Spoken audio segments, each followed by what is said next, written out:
Hello guys! இன்னைக்கு தலப்பாக்கட்டி ஸ்டைல்ல mushroom biryani செய்யலாம் வாங்க. நான்வெஜ்ஜே செய்றேன்னு சொல்லி எல்லாரும் சொல்றாங்க கைஸ். அதனால வெஜிடேரியன் இன்னைக்கு. வாங்க வீடியோக்குள்ள போகலாம். ஸ்டவ் ஆன் பண்ணிட்டு பிரியாணி பாத்திரம் நீங்க குக்கர்ல செய்வீங்க அப்படின்னாலும் ஓகே தான். இல்ல பிரியாணி பாத்திரத்துல செய்வீங்கனாலும் செய்யுங்க. ஏன்னா கொஞ்சம் அகலமான பாத்திரமா எடுத்துக்கிட்டீங்கன்னா, உங்களுக்கு கிண்ட வைக்க கொஞ்சம் ஈஸியா இருக்கும். ஒடுக்கமான பாத்திரமா இருந்தது அப்படின்னா, உங்களுக்கு அடியில வந்து சீக்கிரம் அடி பிடிச்சிரும். மேல வேகாத மாரி இருக்கும். அதுக்காக சொல்றேன்.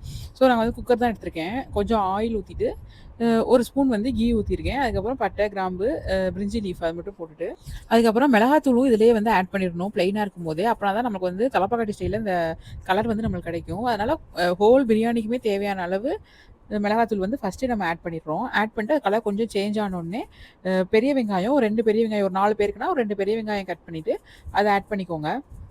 தென் தேவையான அளவு உப்பு போட்டுட்டு, ஒரு தடவ கிண்டி விட்டீங்கன்னா, ஒரு 10 மினிட்ஸ்ல 5 டூ 10 மினிட்ஸ்ல வெங்காயம் வந்து நல்லா ப்ரவுன் கலர்ல வெந்துரும். ஸோ நல்லா ப்ரவுனா வந்ததுக்கப்புறம், சின்ன வெங்காயம் இருக்குல்ல, அத வந்து தோல்லாம் எடுத்துட்டு அரைச்சு வச்சிருக்கேன்.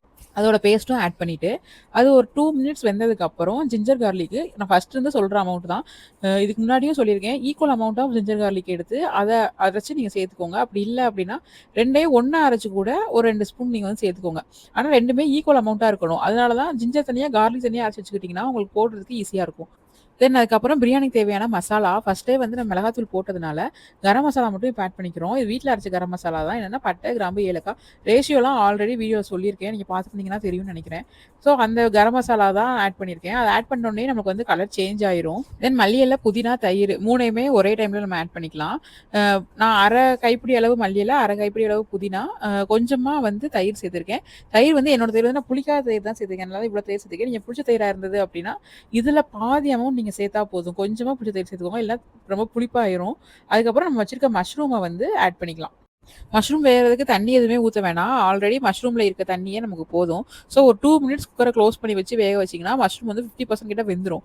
வெந்ததுக்கப்புறம் நம்ம ரைஸ்க்கு தேவையான அளவுக்கு தண்ணி வந்து சேர்த்து, அது கொதி வர்ற அளவுக்கு வெயிட் பண்ணலாம். தண்ணி கொதிச்சதுக்கப்புறம் நம்ம ஊற வச்சிருக்க ரைஸையும் நம்ம ஆட் பண்ணிக்கலாம். ஆட் பண்ணிட்டு குக்கர க்ளோஸ் பண்ணிருங்க. நெறைய டைம் கிண்டிட்டே இருக்க வேணாம். ஒரு டைம் மட்டும் கிளறி விட்டுட்டு, அப்படியே குக்கர க்ளோஸ் பண்ணிருங்க. க்ளோஸ் பண்ணிட்டு ஒரு கரெக்ட்டா 10 டூ 15 மினிட்ஸ்ல ஓப்பன் பண்ணீங்கன்னா, தண்ணி எல்லாமே வத்திரும். அடியும் பிடிச்சிருக்காது. ஸோ அந்த டைம்ல நம்ம என்ன பண்ணலாம்னா, தம் போட ஸ்டார்ட் பண்ணிரலாம். கீழ ஒரு தோசை கல் வச்சுட்டு, மேல நம்ம குக்கர வச்சு, நீங்க வெயிட் ஏதாவது மேல வைக்கணும்னா கூட வச்சுக்கலாம். நான் வந்து குக்கரோட மூடிய லிட்டையே நான் வந்து க்ளோஸ் பண்ணிக்கிறேன். அதுக்கப்புறம் என்ன பண்ணணும்னா, கரெக்ட்டா 10 மினிட்ஸ் மட்டும் ஸ்லோ ஃப்ளேம்ல ஸ்டவ்வ வச்சுட்டு, நம்ம தம் வைக்கலாம். என்ன ஆகும்னா, தண்ணி எல்லாமே அதில எடுத்துரும். ஸோ, அதுக்கப்புறம் ஓப்பன் பண்ணிட்டு, கீழ இருக்க ரைஸ்லாம் மேல வர்ற மாரியும், மேல இருக்க ரைஸ்லாம் கீழ போற மாரியும் ஒரு டைம் கிளறி விட்டுட்டு க்ளோஸ் பண்ணிருங்க. இதில நம்ம மிளகாய் தூளும், கரம் மசாலா தவிர வேற எதுவுமே ஆட் பண்ணல. அதனால ரைஸ் சூப்பரா இருக்கும். ரொம்ப அந்த மசாலா அந்த இது எதுவுமே இல்லாம சூப்பரா இருக்கும். அதுக்கப்புறம் ஸ்டவ்வ ஸ்டாப் பண்ணிருங்க. கரெக்ட்டா 10 மினிட்ஸ்க்கு அப்புறம் ஸ்டவ்வ ஆஃப் பண்ணிட்டு, இன்னும் 10 மினிட்ஸ் வந்து தம் வச்சுட்டீங்க அப்படின்னா, அந்த ஹீட்ல ரிமைனிங் இருக்க அந்த கொஞ்சம் தண்ணியுமே எடுத்துரும். நீங்க தண்ணி ஊத்துறதுலயும், தம் போடுறதுலயும் தான் பிரியாணியோட டேஸ்ட்டே இருக்கு.